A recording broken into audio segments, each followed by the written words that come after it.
আজকে স্বরাষ্ট্রমন্ত্রী আছেন, মাননীয় প্রধানমন্ত্রী আছেন, আমি এখানে প্রশ্ন করি, আমি কি রক্ত ঝরিয়েছি? আমরা রক্ত ঝরিয়েছি বলে আপনারা আজকে সংসদে প্রধানমন্ত্রী স্বরাষ্ট্রমন্ত্রী হয়েছেন। রক্ত ঝরার পরে, রক্ত ঝরিয়ে গুলিবিদ্ধ হয়ে 3 দিনের মাথায় গুলিবিদ্ধ হয়ে, দয়া করে থামুন। মাননীয় সংসদ সদস্য, আপনার বক্তব্য অব্যাহত রাখুন। 144 ধারার মধ্যে আবার নিজেই গুলিবিদ্ধ পা নিয়ে বের হয়ে গিয়ে সংবাদ সম্মেলন করে বলেছি আবার রাস্তায় নামুন, হাসিনা পতন হতে হবে। আমরা বলেছি নতুন বাংলাদেশ দিব। আমরা নতুন বাংলাদেশ আবার প্রতারণার রাজনীতি দেখতে চাই না, প্রবঞ্চনার রাজনীতি দেখতে চাই না। যেই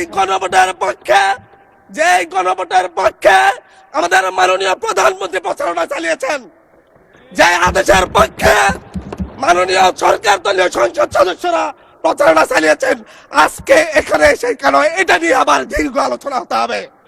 আমরা 90-এর গণঅভ্যুত্থানের কথা বলে যাই নাই। 3 জোটের রূপরেখা হয়েছে, বাংলাদেশ গণতান্ত্রিক ভাবে উত্তীর্ণ হবে কথা দেওয়া হয়েছিল, কিন্তু 94 সালের মাগুরার নির্বাচন কারা আয়োজন করেছিল?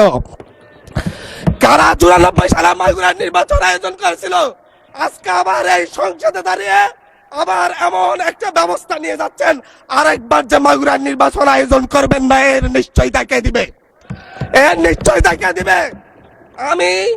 আমি আমার সবচাইতে কম বয়সী প্রার্থী হিসেবে নিজের প্রার্থীটা জমা দিয়ে এলাকায় গিয়েছি প্রচারণা করতে। 3বার হামলা শিকার হতে হয়েছে। আমি সংসদ সদস্য হিসেবে এলাকায় গিয়েছি, সেই জায়গায় আমার উপর হামলা করেছে, সরাসরি ভিডিওতে দেখা গিয়েছে। অস্ত্র নিয়ে, দেশীয় অস্ত্র নিয়ে আমাকে কোপাতে আসা হয়েছে। তারা কারা? ওরা তো তারাই যাদের প্রত্যেকের হাতে বিএনপি দলীয় নেতা কর্মীদের রক্ত লেগে আছে, প্রাণ লেগে আছে। এই বিশ্বাসঘাতকতা মাননীয় স্পিকার, এই রাষ্ট্র আর সইবে না। আপনারাও সইতে পারবেন না। বিশ্বাসঘাতকতার মূল্য এই দেশে আবার দিতে হবে আপনাদেরকে।